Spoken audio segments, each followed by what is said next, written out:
सादरम् अभिनन्दनम् अत्र समुपस्थितानां समेषां छात्राणां समेषां जिज्ञासूनां। प्रिय छात्रों, आज हम इस काव्य प्रकाश के पाठ में परिकर अलंकार से अपना पाठ आरंभ कर रहे हैं। ये परिकर अलंकार वहाँ होता है जहाँ कवि अपना विशेषण किसी अभिप्राय विशेष से लगाता है। अभिप्राय विशेष से मेरा मतलब ये कि यद्यपि सभी जगह विशेषण जो लगाए जाते हैं वो किसी न किसी अर्थ में संज्ञा को पुष्ट करता है, लेकिन सामान्यतः जो हम विशेषण प्रयोग करते हैं वो जो संज्ञा हमने प्रयोग की है उसकी महत्ता को बताने के लिए केवल प्रयोग करते हैं, उसकी विशिष्टता को बताने के लिए प्रयोग करते हैं। लेकिन जब कभी कभी अपने चिंतित वाक्य विशेष के तात्पर्य से जिस भाव की अभिव्यक्ति करना चाहता है उस अभिप्राय विशेष के तात्पर्य से जब विशेषण का प्रयोग करता है तो उसको हम कहते हैं परिकर अलंकार। अब ये अभिप्राय विशेष आपको देखना होगा कि कवि ने केवल संज्ञा की विशेषता बताने के लिए अपना विशेषण लगाया है या कवि का जो अपना कोई विशेष तात्पर्य है उस विशेष तात्पर्य से लगाया हुआ है। तो जब किसी विशेष तात्पर्य से यह विशेषण लगाया जाता है तो यह परिकर अलंकार होता है। इसका लक्षण करते हुए आचार्य वंबट लिखते हैं कि विशेषणैर् यत् साकूतैः उक्तिः परिकरस्तुषः।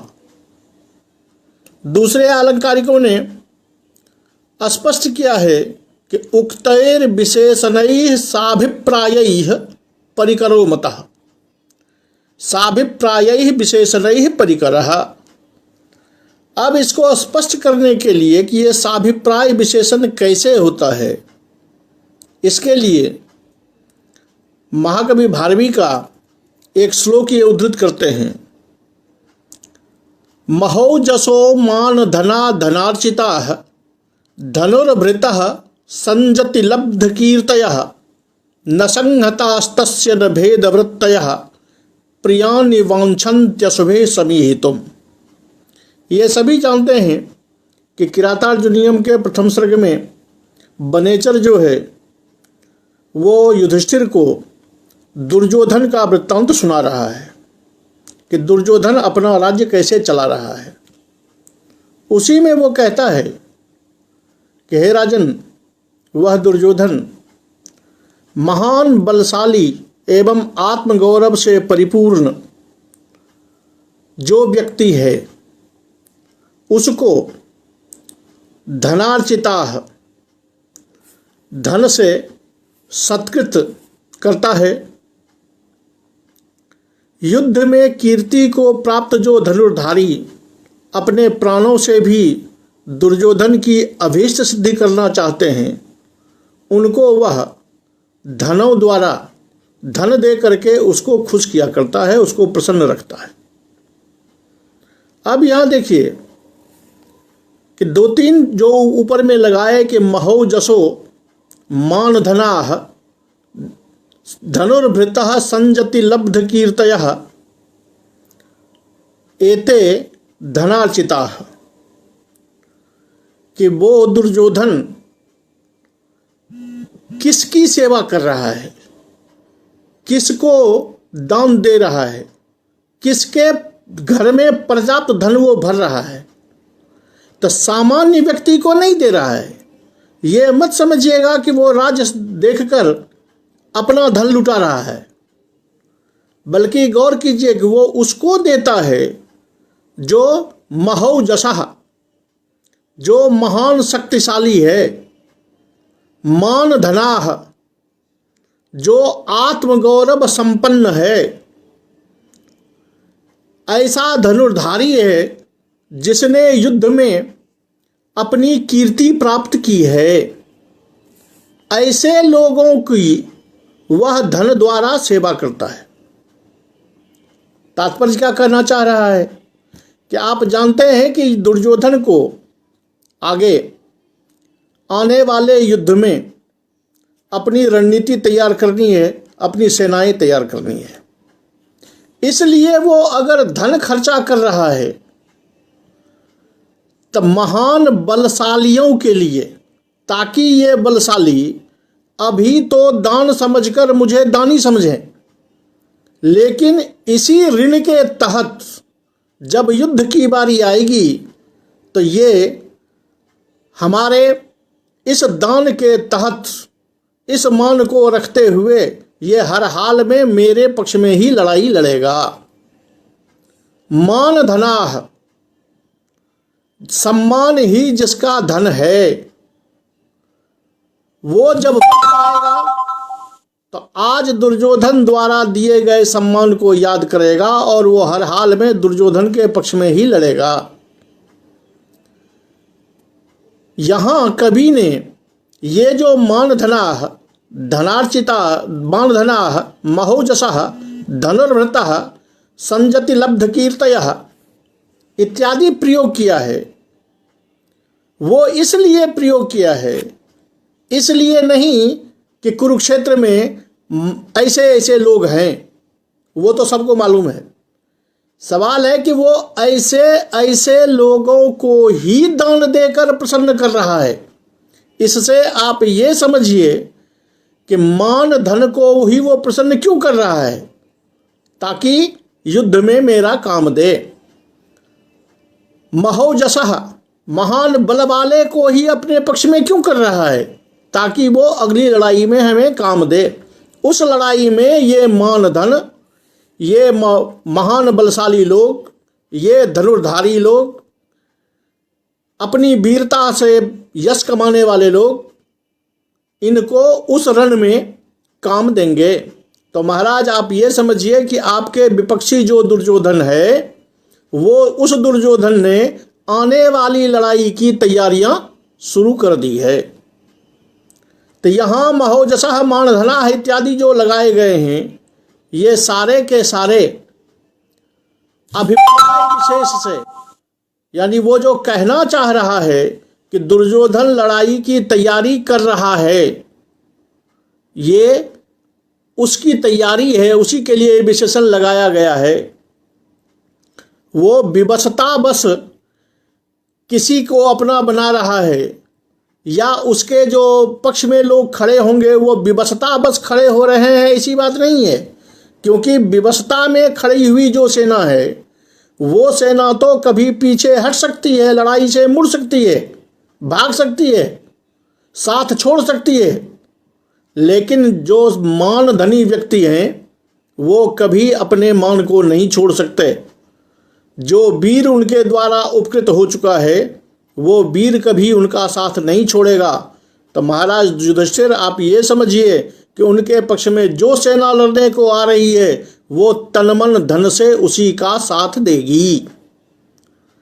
इस भाव की अभिव्यक्ति के लिए ही ये सारे विशेषण लगाए गए हैं।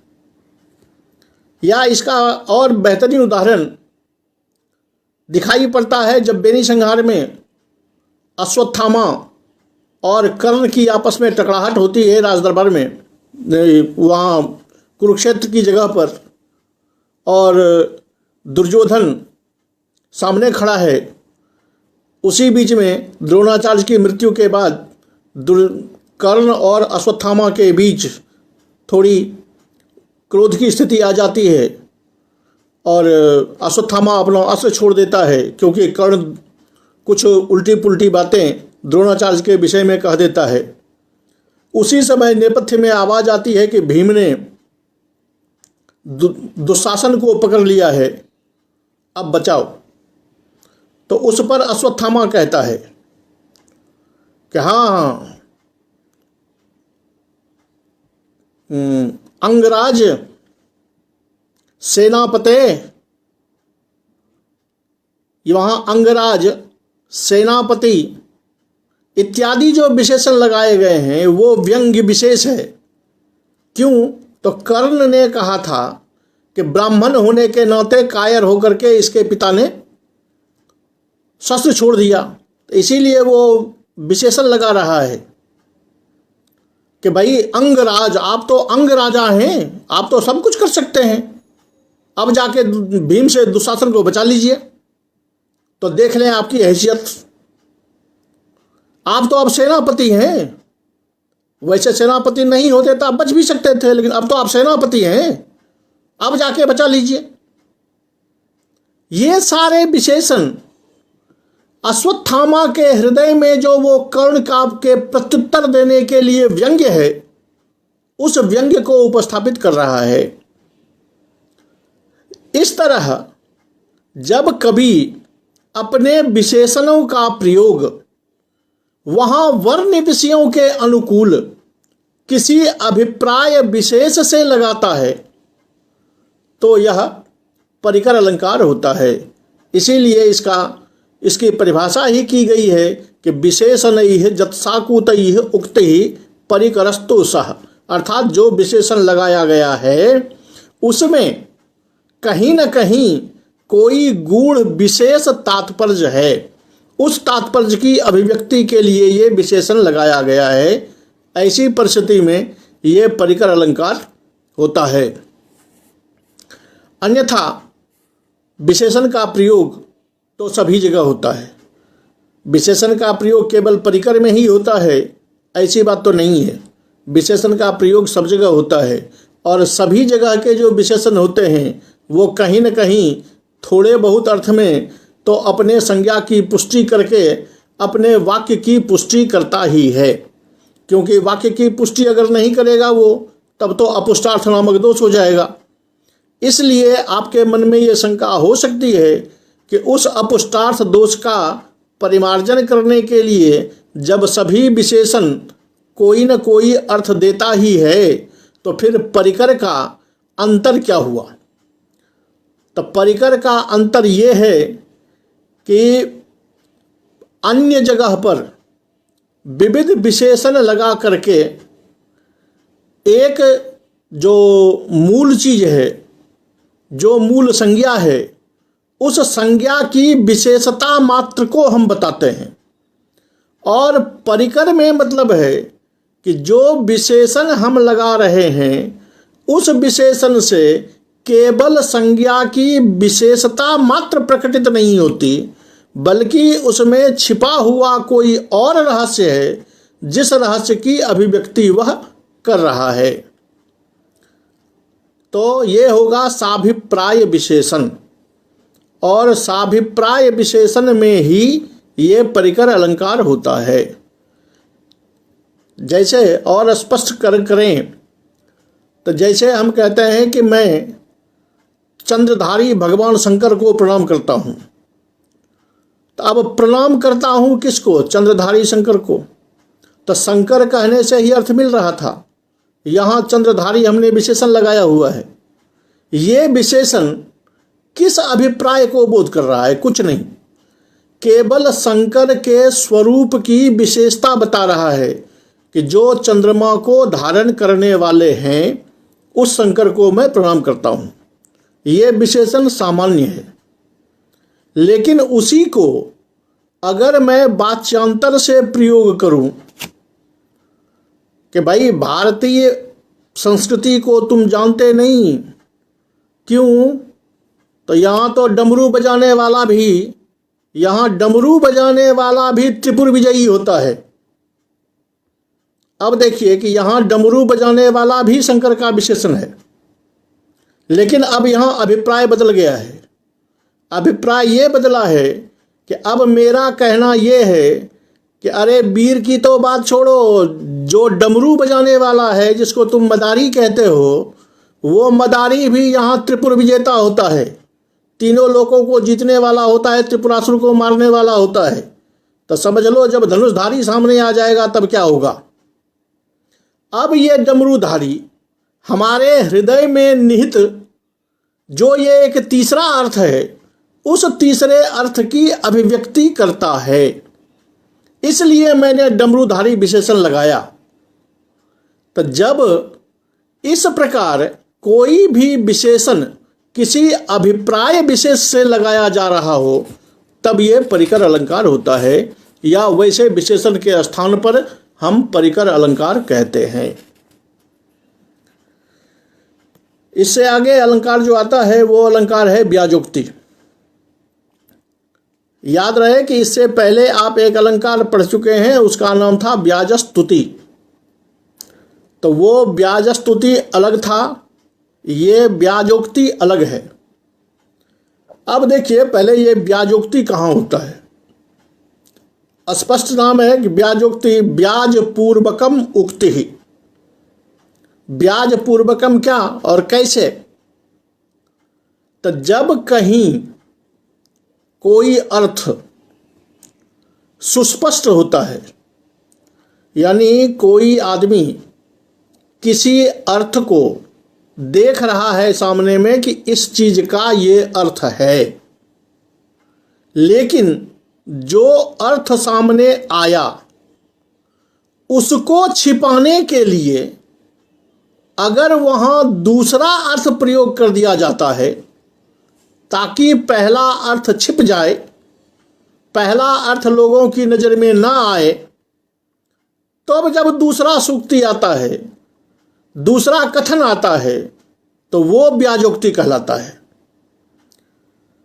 इसको और स्पष्ट सुनिए कि एक कथन से एक अर्थ आ गया, लेकिन ये अर्थ कोई चाहता है कि ये अर्थ सब कोई न समझे, इसलिए उसका दूसरा कथन वो डाल देता है जिससे लोग समझे कि ये नहीं ये है।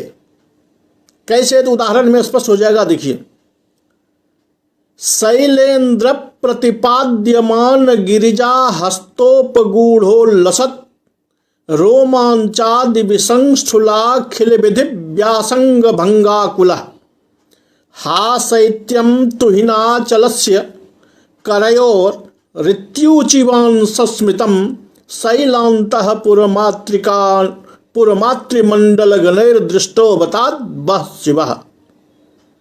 यहाँ देखिए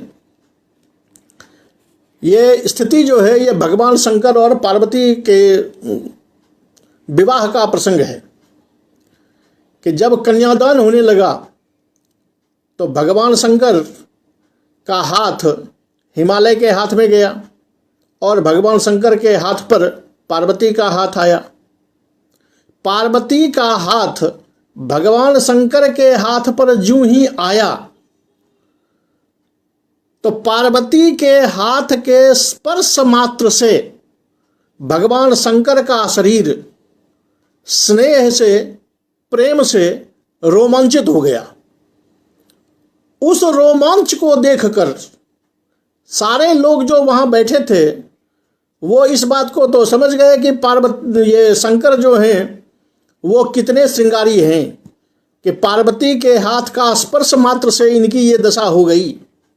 लेकिन वहाँ की जो महिला मंडली थी उसने देखा कि भगवान शंकर की ये स्थिति सामान्य लोग जान जाएंगे, तो सामान्य लोग न जान पाए या भगवान शंकर हंसी का पात्र न बने, कोई इनका मजाक न उड़ाए, इसलिए वो महिला मंडली कहती है अरे रे रे देखो हिमालय का हाथ कितना ठंडा है कि जिस हाथ का स्पर्श होते ही ठंडा के कारण शिव जी का संपूर्ण शरीर में रोमांच हो गया। ऐसा कह के बच गए भगवान शंकर। अब यहां देखिए कि रोमांच तो हुआ, वो रोमांच पार्वती के हाथ के स्पर्श से हुआ, इस अर्थ को सभी ने जान लिया। लेकिन पार्वती के स्पर्श से रोमांच हुआ है, इस अर्थ को ढकने के लिए रोमांच का दूसरा कारण वहां की महिलाओं ने उपस्थापित कर दिया कि चूंकि हिमालय ठंडे हैं, उस ठंडे के स्पर्श से शंकर के शरीर में रोमांच हो आया है। तो यहां श्रृंगार जनित रोमांच को शीतलता से उत्पन्न रोमांच के द्वारा ढकने का प्रयास किया गया है या ढक दिया गया है। तो जब एक कथन का एक अर्थ हमें प्राप्त हो जाता है, लोगों को मालूम चल जाता है, लेकिन उस अर्थ को छिपाने के लिए कि इस अर्थ को सामान्य लोग न समझ पाए, उसको छिपाने के लिए जब उसको दूसरे कारण के रूप में दूसरा वाक्य उपस्थापित कर दिया जाता है जिससे कि पहला अर्थ छिप जाए, वहां पर यह व्याजोक्ति अलंकार होता है।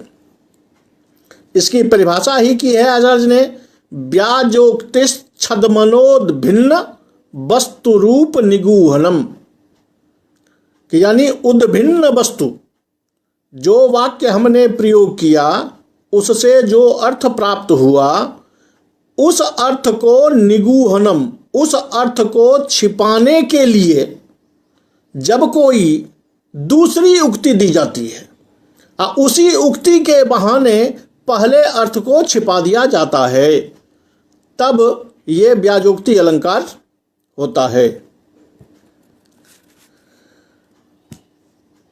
अब ये व्याजोक्ति में आप ये मत कहिए कि व्याजोक्ति में पहले अर्थ को छिपा दिया गया, तो अपहनुति में भी ऐसा ही होता था। अपहनुति में भी नेदम नभो मंडल मंबुराशी था कि यहाँ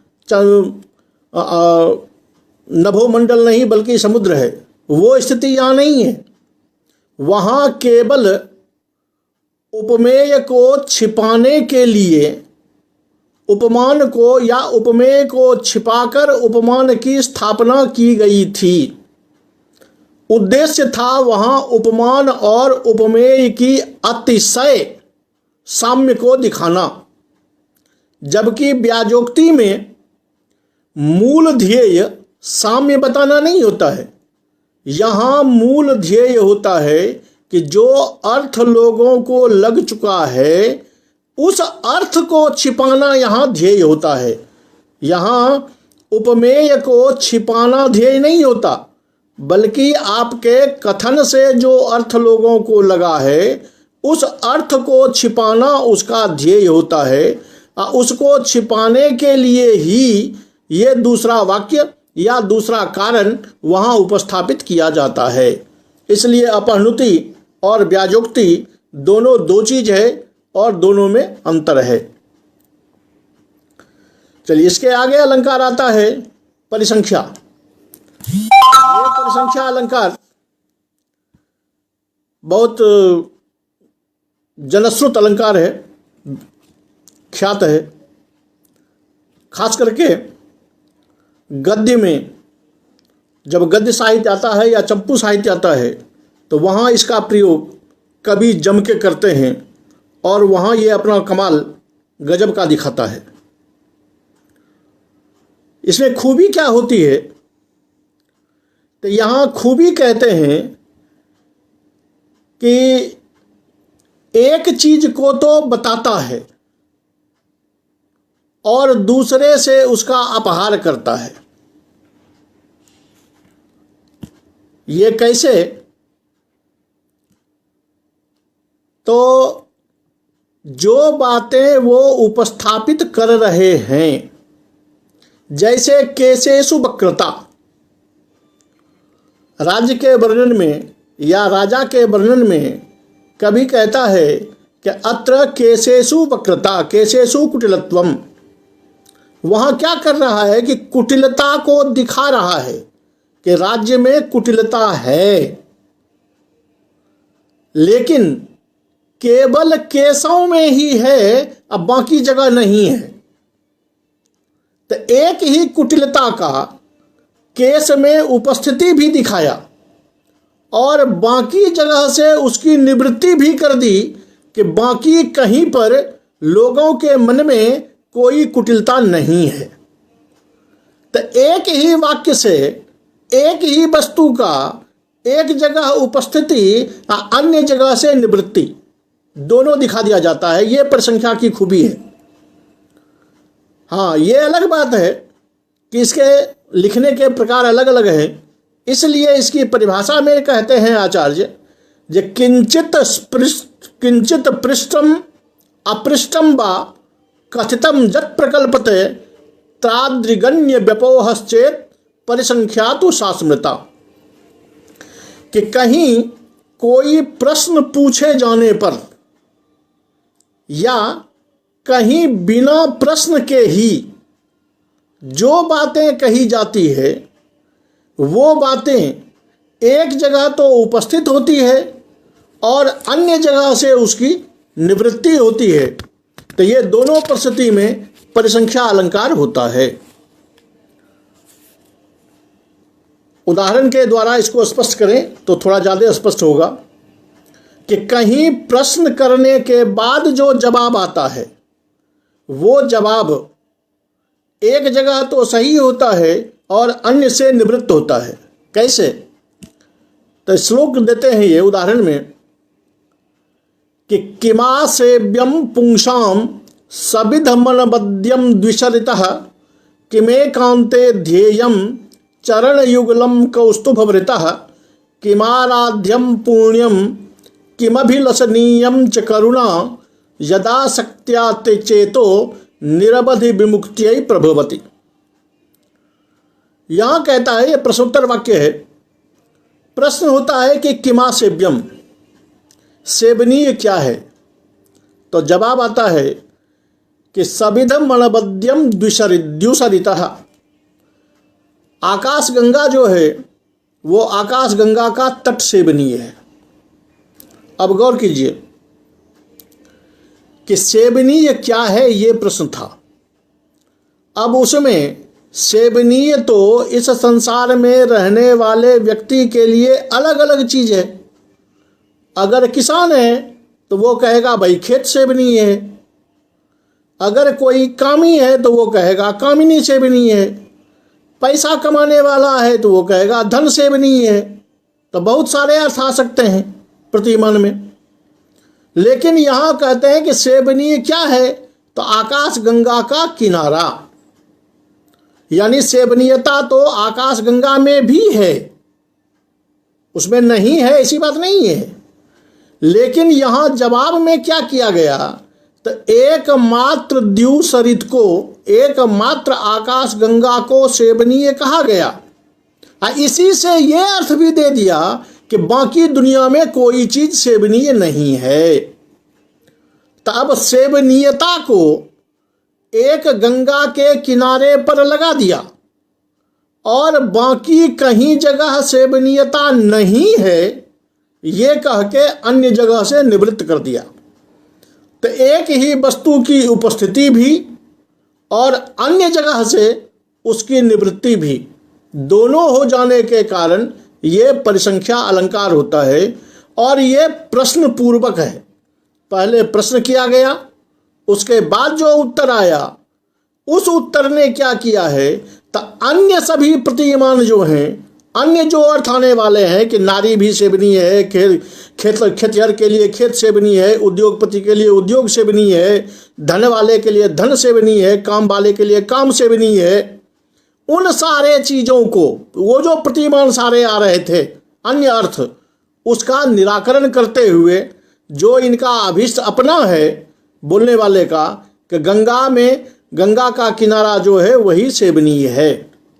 तो ये हुआ कि प्रश्न, एक तो प्रश्न पूर्वक, दूसरा प्रतिमान में जो अर्थ आ रहा है उसका निराकरण कर दिया। अब ऐसा भी हो सकता है कि प्रश्न भी हो और प्रतीयमान का निवारण न होकर बल्कि वाच्य में और अर्थ जो हो उस वाच्य अर्थ का निवारण किया जाए। जैसे किम भूषणम सुदृढ़मत्र यशो न रत्नम किं कार्य मार्य चरितम सुकृतम न दोषः किं चक्षुर प्रतिहतम धिषणा न नेत्रम जानाति कस्तदपरः सदसद विवेकम। यहाँ देखिए, यहाँ भी प्रश्न है। यहाँ है कि किम भूषणम, भूषण क्या है? सुदृढ़ भूषण, चिरस्थायी भूषण क्या है? तो कहता है यशः, यश जो है वो सबसे बड़ा भूषण है। और वाच्य में ही कह देते हैं कि नो रत्नम, ये अलंकार आदि हीरे जवाहरात जो हम पहनते हैं ये वस्तुतः आभूषण नहीं है। अब गौर कीजिए कि भूषणता जो है उसको यश में उपस्थापित कर रहे हैं, और वाच्य में ही जो हीरे का, सोने का, चांदी का बना हुआ अलंकरण है उस अलंकरण से भूषणता का निवारण कर रहे हैं। किम भूषणम सुदृढ़मत्र यशो नो रत्नम, ऊपर वाला जो उदाहरण था उसमें अन्य अर्थ प्रतिमान में था जिसका निराकरण हुआ था। यहाँ वाच्य में ही दूसरा अर्थ है जिस दूसरे अर्थ का निराकरण किया जा रहा है। किंग कार्यम, कार्य क्या है, करणीय क्या है? तो कहते हैं आर्य चरितम सुकृतम, श्रेष्ठ व्यक्तियों द्वारा किया जाने वाला जो सुकर्म है वो किया जाने वाला है। न दोषः, न दोषः, दोष नहीं है, दोष नहीं करना चाहिए, पाप नहीं करना चाहिए। तो निराकरण भी यही हो गया। किंग चक्षुर अप्रतिहतम, अप्रतिहत चक्षु क्या है? तो धिषण, आपकी बुद्धि, ये आँखें जो हैं ये वास्तविक आँखें नहीं हैं। तो यहाँ वाच्य में ही स्वीकृति भी है और वाच्य में ही अन्य जगह से तिरस्कृति भी है। ये दोनों प्रश्न पूर्वक हैं। अब यही दोनों चीजें अप्रश्न पूर्वक भी हो सकता है, बिना प्रश्न किए ही ऐसा जवाब हो सकता है।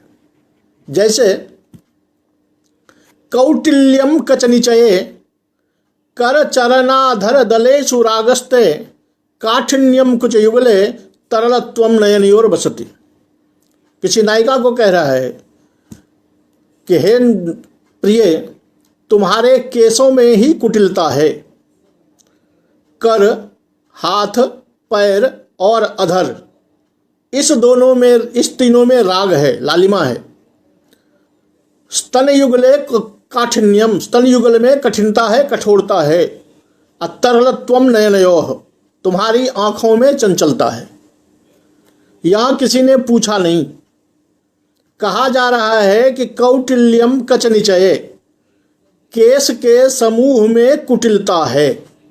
तात्पर्य कि केस में कुटिलता का आधान है, कुटिलता की उपस्थिति है, और साथ साथ तुम्हारे वचन में, तुम्हारे व्यवहार में कहीं कोई कुटिलता, कहीं कोई टेढ़ापन नहीं है। तो अन्य जगह से निराकरण भी है और एक जगह उसकी उपस्थिति भी है, और ये किसी बिना प्रश्न के हुआ है, प्रश्न नहीं किया गया।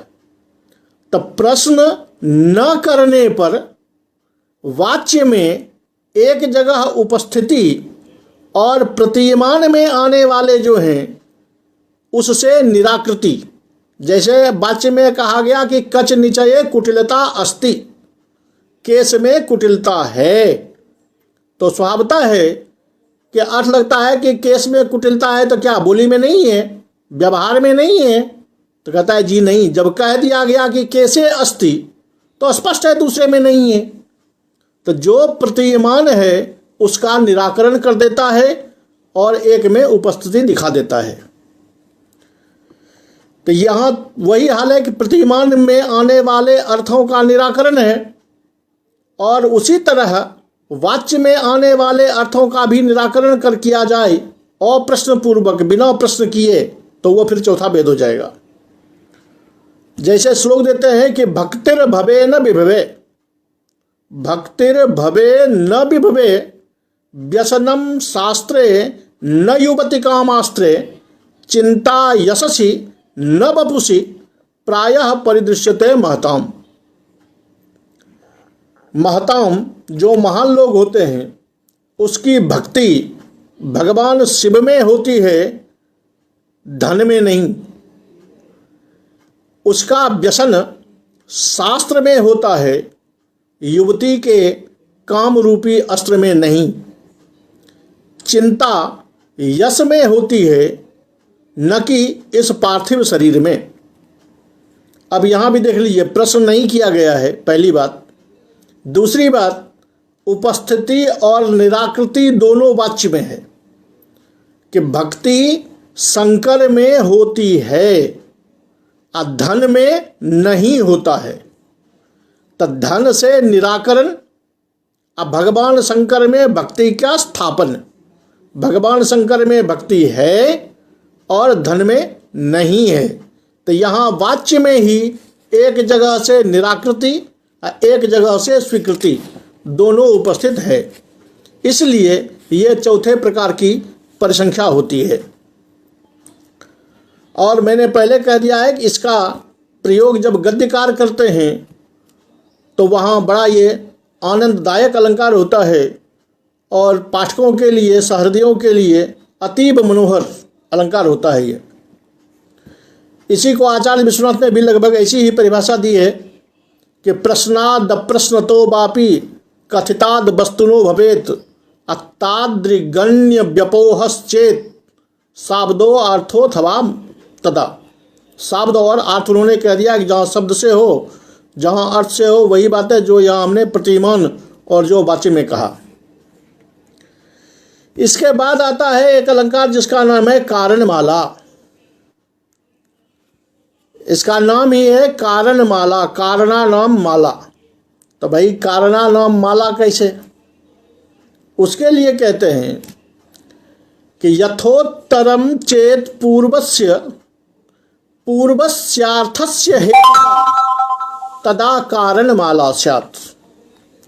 कि जब क्रमशः पूर्व वस्तु जो है वो उत्तरोत्तर वस्तु का कारण होता चला जाता है, तब इसको कारणमाला कहते हैं। क्यों? तो पहला जो है वो दूसरे का कारण है, दूसरा जो है वो तीसरे का कारण है, तीसरा जो है वो चौथे का कारण है। इसलिए कारणानाम माला निर्मिता भवति, अतएव ऐसा कारण माला। जितेन्द्रियत्वं विनयस्य कारणम गुण प्रकर्षो विनयादवाप्यते गुण प्रकर्षेण जनोनुरज्यते जनानुराग प्रभवा ही संपदः। कि जितेंद्रियता जो है वो विनय का कारण है, विनय से गुण प्रकर्ष प्राप्त होता है, गुण प्रकर्ष से लोगों का अनुरंजन होता है और लोगों के अनुराग से ही सारी संपत्तियां प्राप्त होती है। अब देखिए कि जितेंद्रियता से विनय प्राप्त हुआ, तो जितेंद्रियता विनय का कारण है। विनय से गुण प्रकर्ष होता है, तो गुण प्रकर्ष का कारण विनय हो गया। गुण प्रकर्षेण जनोनुरज्यते, गुण प्रकर्ष से लोगों में अनुराग होता है, तो उस अनुराग का कारण गुण प्रकर्ष हो गया। जनानुराग प्रभवा ही संपदः, लोगों के अनुराग से ही संपत्तियां प्राप्त होती हैं, संपत्तियों का कारण ये जनानुराग हो गया। तो यहाँ पूर्व वस्तु जो हो रहा है वो उत्तरोत्तर का कारण बनता चला जा रहा है। विद्या ददाति विनयम, विनयाद्याति पात्रताम, पात्रत्वात् धनमाप्नोति, धनात् धर्मः ततः सुखम। यहाँ भी क्रमशः विद्या ददाति विनयम, विद्या विनय देती है, विनय से पात्रता आती है, पात्रता से धन आती है, धन से धर्म होता है, धर्म से सुख होता है। यहाँ भी उत्तरोत्तर जो है वो कार्य होता चला जा रहा है, पूर्व जो है वो उत्तरोत्तर का कारण बनता चला जा रहा है। तो जब पूर्व वस्तु उत्तर वस्तु का कारण बनता चला जाता है तो वह कारणमाला अलंकार कहलाता है। साहित्य दर्पणकार परिभाषा थोड़ा और स्पष्ट कर देते हैं कि परम प्रतिजदा पूर्वस्य हेतुता तदा कारण माला स्यात्, कि जब उत्तरोत्तर वस्तु का पूर्व वस्तु कारण रूप में उपस्थापित हो जाता है तो उसे हम कारणमाला कहते हैं। इसके आगे एक अलंकार आता है अन्योन्य। ये अन्योन्य जो है ये कहता है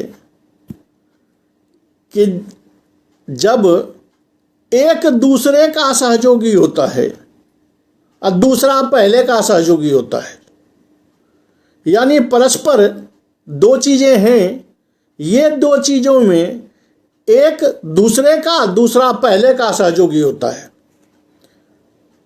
तो वहां का अन्योन्य अलंकार कहलाता है।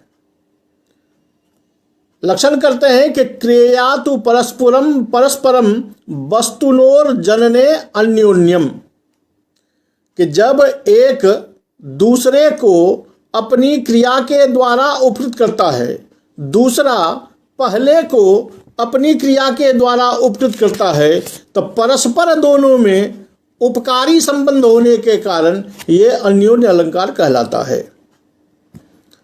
जैसे हंसा नाम सरोभि श्री सार्यतेथ सरसाम हंसैः अन्योन्य में वैत आत्मानम केवलम गुरु कुर्वन्ति। हंसों की शोभा तालाब से होती है और तालाब की शोभा हंसों से होती है।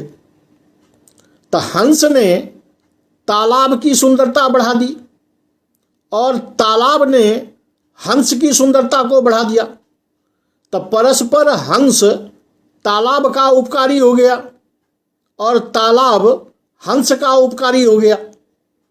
तो ये जब परस्पर एक दूसरे का उपकार करते हैं, एक दूसरे की शोभा को बढ़ाने वाले होते हैं, आपस में ही पहला दूसरे का उपकारी, दूसरा पहले का उपकारी, ऐसे में यहाँ अन्योन्य अलंकार कहा जाता है। इसलिए आचार्य ने ये उदाहरण प्रस्तुत किया है कि हंसा नाम सरोभे श्रीः सार्यतेथ सरसाम हंसैः अन्योन्य में वेत आत्मानम केवलम गुरु कुर्वन्ति। परस्पर ये दोनों अपनी अपनी आत्मा को, एक दूसरे की आत्मा को गुरु कुर्वन्ति, उसको विशेष बना रहे हैं, एक दूसरे के गौरव को बढ़ा रहे हैं। तो जब एक दूसरे के गौरव को परस्पर में बढ़ाया जाता है तो यह अन्योन्य अलंकार होता है।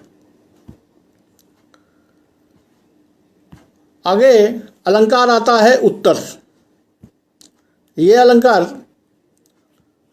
ध्वन्यालोककार के द्वारा कई जगह जब श्लोक प्रस्तुत किया है उन्होंने, तो उसमें इस अलंकार का, अलंकारिक श्लोकों का प्रयोग किया है उन्होंने। वो इस मामले में कि नाम है इसका उत्तर। उत्तर का मतलब है कि जो श्लोक हमारे सामने प्रस्तुत होता है उसमें प्रश्न नहीं है, उसमें उत्तर केवल है। उस उत्तर को देख करके ही हमें प्रश्न की कल्पना हो जाती है कि इसने प्रश्न क्या किया होगा।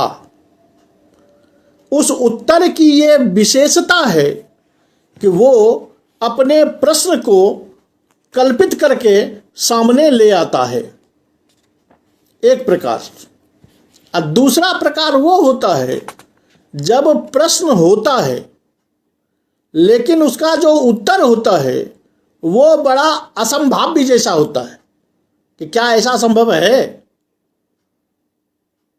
ये असंभाव्य सा उत्तर मिलने पर भी उत्तर अलंकार होता है, और उत्तर सुनकर के ही प्रश्न का ज्ञान जब हो जाता है तो भी ये अलंकार होता है। जैसे उदाहरण देते हैं कि वनिजक हस्तिदंता कुतोस्माकं व्याघ्रकृतयश्च यावत् लुलिता लकमुखी गृहे परिस्वक्यते स्नुषा। कोई व्यापारी, ठेकेदार जो सामान बेचता है, वो खरीदने वाले को कह रहा है कि ऐ बनिया मेरे घर में हाथी के दांत और बाघ के चमड़े कहाँ से मिलेंगे जब तक घुंघराले बालों वाली ये मेरी पुत्रवधू मेरे घर में उपस्थित है। अब यहाँ देखिए कि यहाँ प्रश्न तो कुछ नहीं है, केवल उत्तर है। उत्तर में ये कहा जा रहा है कि मेरे घर में हाथी के दांत और बाघ के चमड़े कहाँ से मिलेंगे जब तक मेरे घर में घुंघराले बालों वाली यह मेरी पुत्रवधू उपस्थित है। तो स्वभावतः है कि इस उत्तर को सुनकर, इस उत्तर को देखकर ये ज्ञान तो सामान्यतया हो जाता है कि बनिए ने पूछा होगा कि सेठ जी आपके यहाँ हाथी के दांत और बाघ के चमड़े मिलेंगे कि नहीं। तो उत्तर देखकर यहाँ प्रश्न का ज्ञान हो रहा है, जो इसका पहला भेद है कि उत्तर को सुनकर के ही जब प्रश्न की परिकल्पना हो जाती है तो ये उत्तर अलंकार कहलाता है। अब देखिए कि यहाँ जो प्रश्न है, जो उत्तर है, उत्तर जो है वही यहाँ प्रश्न का ज्ञापक हो जाता है। प्रश्न को वही बता देता है कि इसने ये प्रश्न किया होगा जिसके जवाब में ये बात कही जा रही है, अन्यथा ये उत्तर अलंकार नहीं होता। यहाँ जब आगे चल के अनुमान अलंकार आएगा तो वहाँ जाकर के फिर हम देख लेंगे इसको कि यहाँ अगर आप यहाँ अनुमान की भी स्थिति नहीं होगी, क्योंकि अनुमान में तो आप जानते हैं कि वो साध्य साधन पक्ष विपक्ष इत्यादि की कल्पना करनी पड़ती है। यहाँ वैसी कोई कल्पना नहीं है। इसी का दूसरा भेद था कि जब प्रश्न सुनकर असंभाव्य अर्थ का असंभाव्य उत्तर प्रस्तुत किया जाता है। जैसे प्रश्न होता है कि का विषमा तो दैव गति, किंग लब्धव्यम जज्जनो गुणग्राही, किम सौख्यम तो सुकलत्रम, किम दुखम जत खलो लोका। अब देखिए कि यहाँ कहा गया कि विषम क्या है, दुर्जय क्या है, तो कहा दैवगति। प्राप्तव्य क्या है तो गुणग्राही लोग। सौख्य क्या है तो अच्छी पत्नी। दुख क्या है तो दुष्ट व्यक्ति। अब यहाँ दोनों की स्थिति बनती है कि आप कहेंगे कि यहाँ भी तो प्रश्न उत्तर है, प्रश्न हुआ एक जवाब हुआ। यही बात तो परिसंख्या में भी हुई थी कि किम रत्नम तो यशः। तो याद रहे कि वहाँ जो उत्तर दिया जाता था उसमें एक की उपस्थिति और दूसरे की निराकृति, ये उद्देश्य था कि जैसे केशेषु कुटिलता में कि कुटिलता केवल केश में ही है, अन्य जगह पर नहीं है, ये कहना कवि का ध्येय था। यहाँ ऐसी बात नहीं है। यहाँ का विषमा दुर्जय क्या है तो कहते हैं दैवगति। सामान्यतया अगर हम किसी को पूछें कि भाई सबसे बड़ा बलवान कौन है, तो वो आदमी हमारे सामने में जो उपस्थित 5 बलवान है उसमें से किसी एक का नाम लेगा। लेकिन यहाँ इन्होंने अध्यात्म पक्ष का आश्रय लेके कोई जवाब देता है कि कौन जीता नहीं जाएगा तो काल। अब ये काल वास्तविक में दुर्जय है, लेकिन वो अर्थ सामान्य अर्थों से थोड़ा टेढ़ा पड़ जाता है। इसलिए यहाँ कहा गया है कि असंभाव्य सा उत्तर दिया जाए तो यहाँ अलंकार होता है, तो यहाँ ये फिर उत्तर अलंकार होता है। परिसंख्या में जब उत्तर दिया गया, उस उत्तर में लिमिट था कि एक में जो उत्तर दिया गया उसकी एक में उपस्थिति अन्य से निराकरण, अन्य से निराकरण ये कवि का ध्येय था। यहाँ आपको श्लोक से तात्पर्य लेना पड़ेगा कि कवि का भाव कहाँ है, क्योंकि यहां भी वही हो रहा है। यहां भी कहा गया है कि का विषमा, तो कहा जाता है दैवगति। तब आप कहेंगे कि दैवगति में विषमता की उपस्थिति है और सामान्य जो पहलवान मेरे सामने है उससे उसकी निराकृति है, तो वो परिस्थिति यहां भी आ जाएगी। इसलिए परिसंख्या का और उत्तर का दोनों में कवि के तात्पर्य को देखना पड़ेगा कि कवि का तात्पर्य अन्य निराकृति और एकत्र उपस्थिति में है या असंभाव्य अर्थ में है। अगर उसका तात्पर्य, अगर उसका ध्येय अन्य निराकृति पूर्वक एक में उपस्थिति है तब परिसंख्या होगी, और अगर निराकृति पर ध्यान न दे करके केवल असंभाव्य सा उत्तर प्रस्तुत किया गया है तब वो केवल उत्तर अलंकार होगा। ये दोनों तात्पर्य लेखक के लिखे हुए श्लोकों को पढ़कर आप अपने से उसका मनन करके भाव लगा करके ये देखना पड़ेगा कि कवि का तात्पर्य कहाँ है। दोनों जगह जैसा तात्पर्य होगा, जैसा भाव होगा, जैसे सार मिलेगा आपको, उसके अनुकूल ये अलंकार दोनों जगह प्रयुक्त होगा। यही परिसंख्या में और उत्तर अलंकार जो है इनमें अंतर है। स्पष्ट वहां पंक्ति दे दी है आचार्य ने कि प्रश्न परिसंख्यायाम अन्य व्यापोहे एव तात्पर्यम। प्रश्न परिसंख्यायाम अन्य व्यापोहे एव तात्पर्यम। इह अर्थात उत्तरालंकार है। इह तु वाच्ये एव विश्रांति इति अनयोर विवेकः।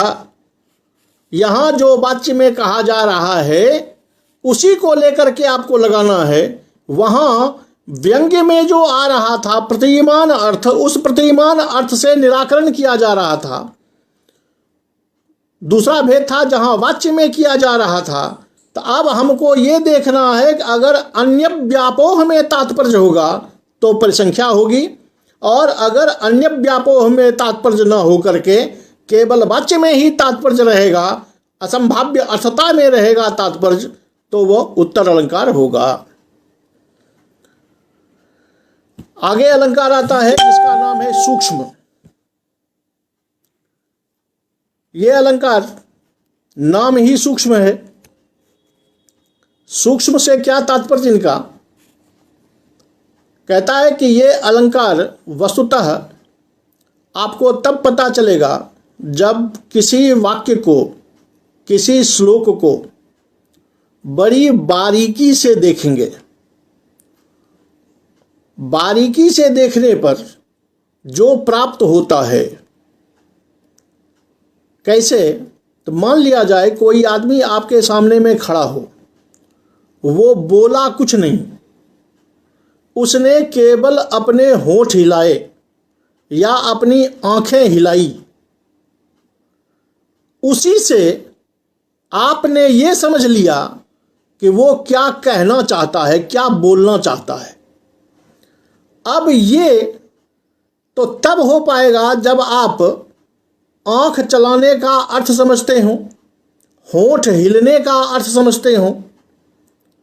इसीलिए इसको कहा गया है गूढ़ अर्थ, कि जो अर्थ स्पष्ट नहीं है लेकिन फिर भी उसको समझकर जब उसका अर्थ दे दिया जाता है तो ये गूढ़ालंकार होता है।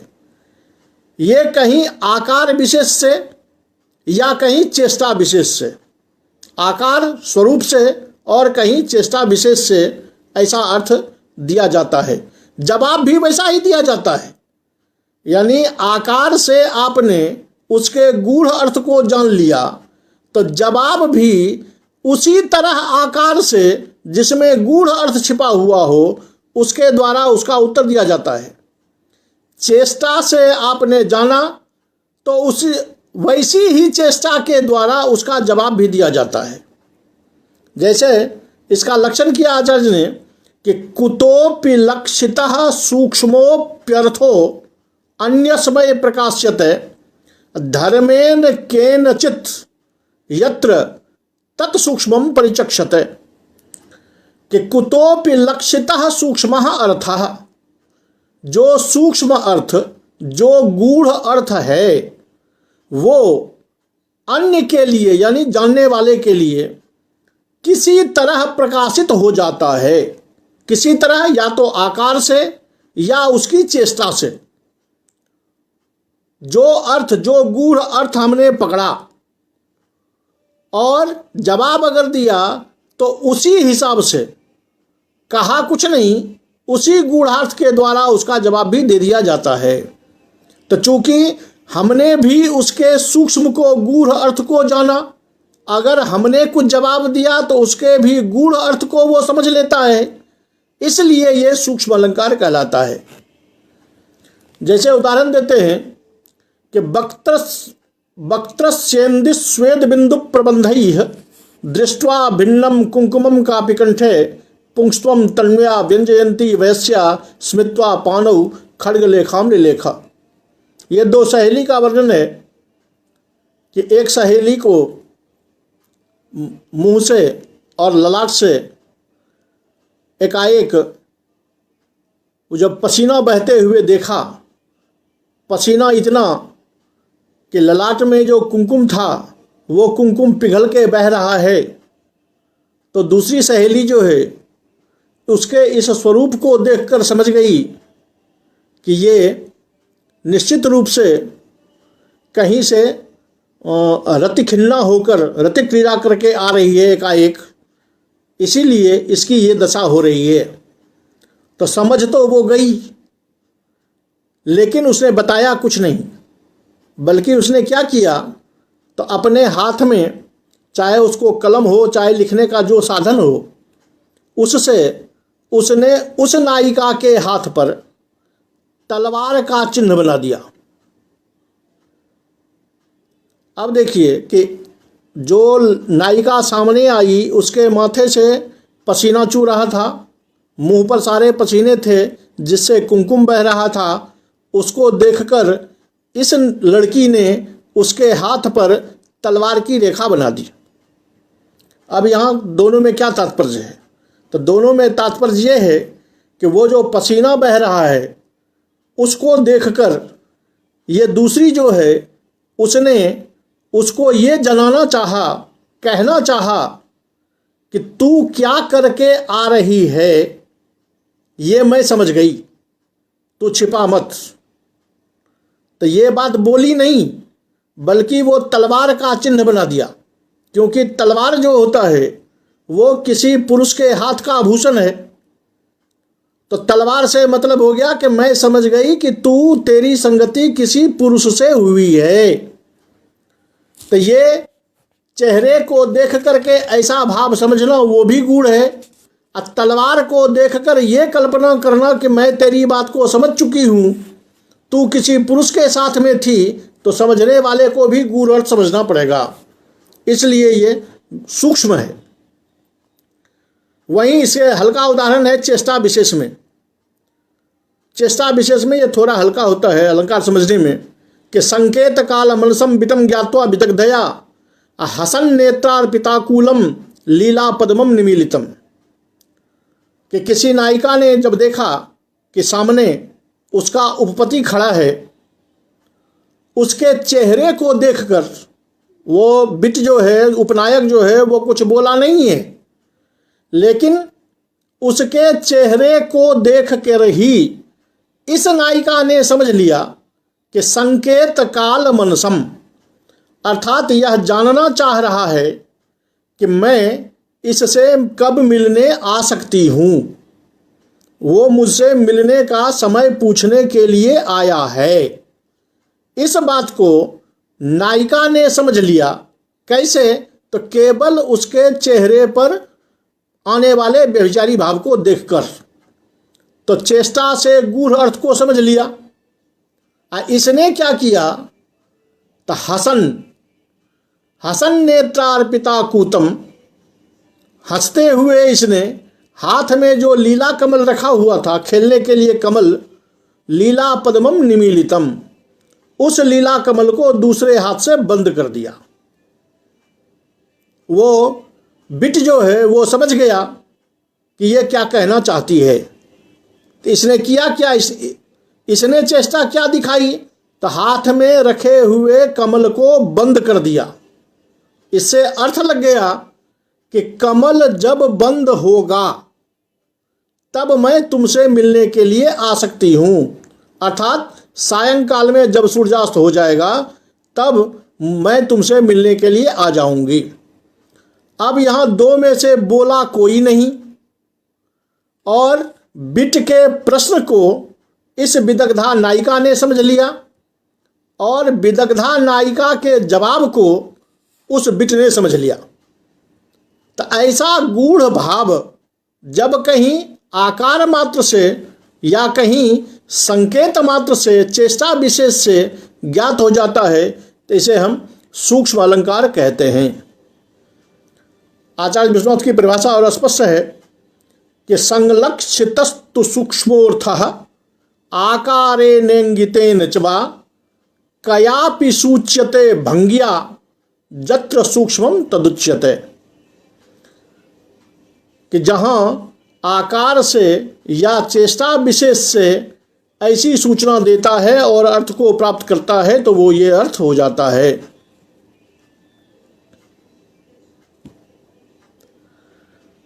चलिए अगला अर्थ है, अगला अलंकार आता है सार। ये सब सामान्य अलंकार है। सार अलंकार कहता है कि उत्तरोत्तर मुत्कर्षः भवेत् सारः परावधि, कि जब वाक्य में अंत तक उत्तरोत्तर वस्तु में वृद्धि दिखाई जाए, यानी इससे अच्छा ये, इससे अच्छा ये, इससे अच्छा ये, इससे अच्छा ये, जब वाक्य में क्रमशः उत्तरोत्तर वस्तु की महत्ता को प्रतिपादित किया जा रहा हो तो वह सार अलंकार होता है।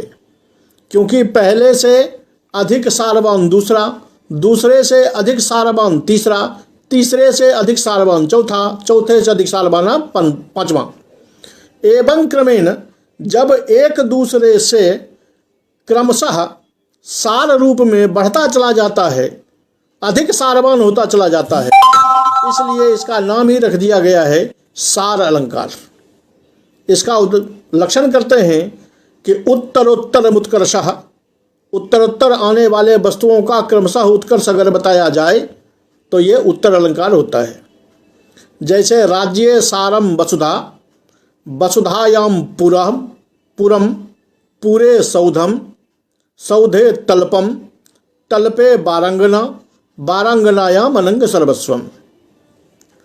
राज्य में सार तत्व है धरती, धरती पे सार तत्व है अपना नगर, नगर का सार तत्व है अपना भवन, भवन का सार तत्व है अपना शयनासन, शयनासन पर सबसे सारवान तत्व है वारंगना।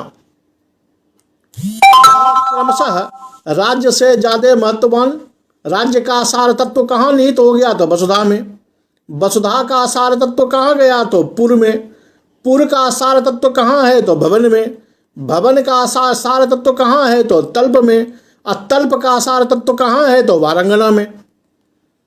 इस क्रम से जब उत्तरोत्तर वस्तु में क्रमशः सारता बढ़ती चली जाती है, इसका सार तत्व वहाँ, उसका सार तत्व वहाँ, उसका सार तत्व वहाँ, तो ये सार अलंकार कहलाता है। ये सामान्य अलंकार है। इसके आगे अलंकार है असंगति। असंगति शब्द स्पष्ट है कि नौ संगति ही असंगति ही।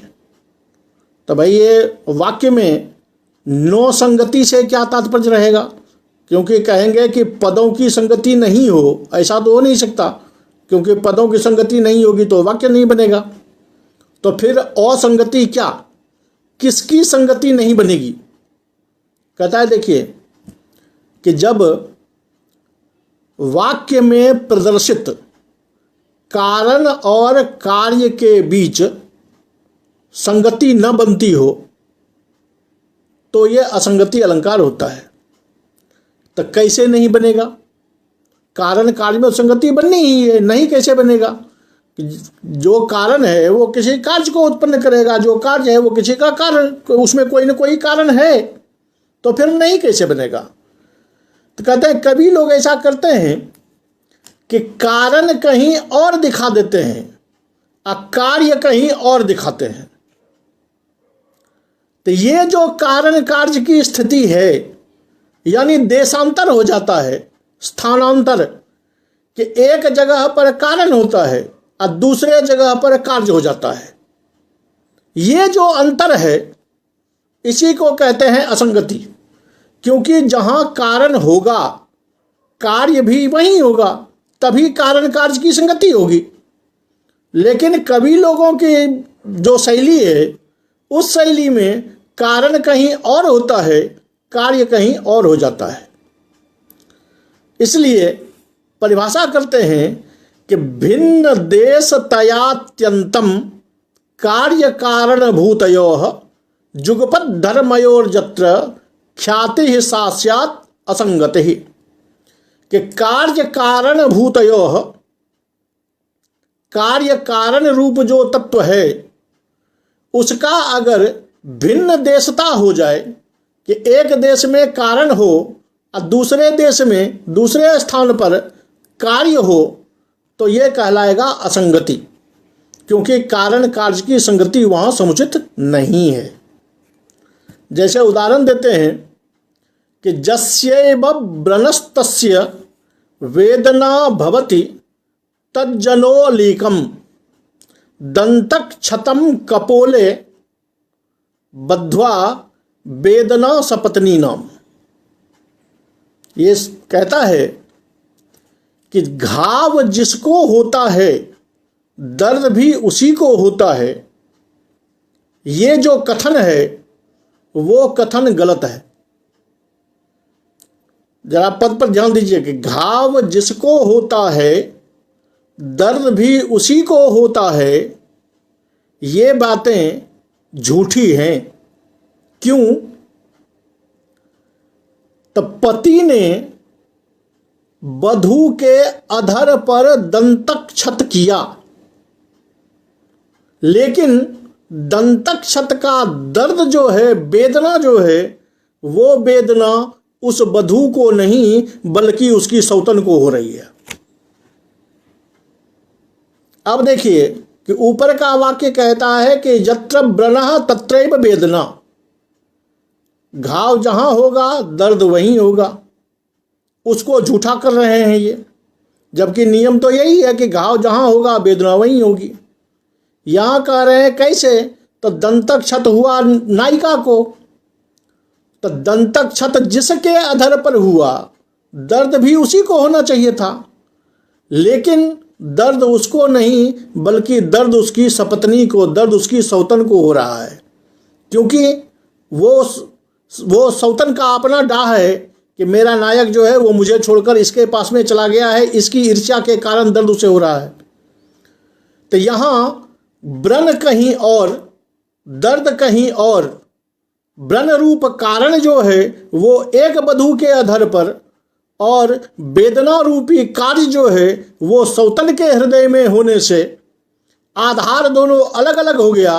व्रण अधर किसी और का है, हृदय किसी और का है, तो जिस आधार पर क्षत हुआ वेदना उसी हृदय में होनी चाहिए थी, लेकिन ऐसा नहीं हुआ। तो ये जब कारण और कार्य की स्थिति देश भिन्न होने के कारण या काल भेद होने के कारण ये जब असंगति लगती है कि ऐसा नहीं हो सकता, लेकिन कभी ऐसा दिखा देते हैं, तो यहाँ असंगति अलंकार होता है। याद रहे कि ये विरोधालंकार भी नहीं है। आप कहेंगे कि भाई जब सपत्नी को दंतक्षत हुआ ही नहीं तो उसे दर्द कैसे हो गया, इसलिए विरोध है। तो जी नहीं, विरोध नहीं है, क्योंकि विरोध में स्थान भिन्नत्व नहीं होता। विरोध में दोनों चीजें एक ही जगह पर होती है। समित्र जित मित्र जित, कि वो मित्रजित भी है और अमित्रजित भी है। ये जो विरोध होता है वो एक ही आधार में होता है। एक ही राजा मित्र को भी जीतने वाला है, अमित्र को भी जीतने वाला है। आधार उसका एक होना चाहिए, तब वहाँ विरोधाभास अलंकार होता है। यहाँ विरोधाभास नहीं है, क्योंकि यहाँ दोनों का आधार एक नहीं है। दोनों का आधार जो है वो अलग अलग है, इसलिए ये विरोध नहीं है। इस तरह ये असंगति नामक अलंकार यहाँ समाप्त होता है। इसके आगे फिर अगले अलंकार के साथ हम आप लोगों के समक्ष कल पुनः उपस्थित होंगे। तब तक के लिए आप सभी का सादर अभिनंदन और भूयो भूयः धन्यवाद।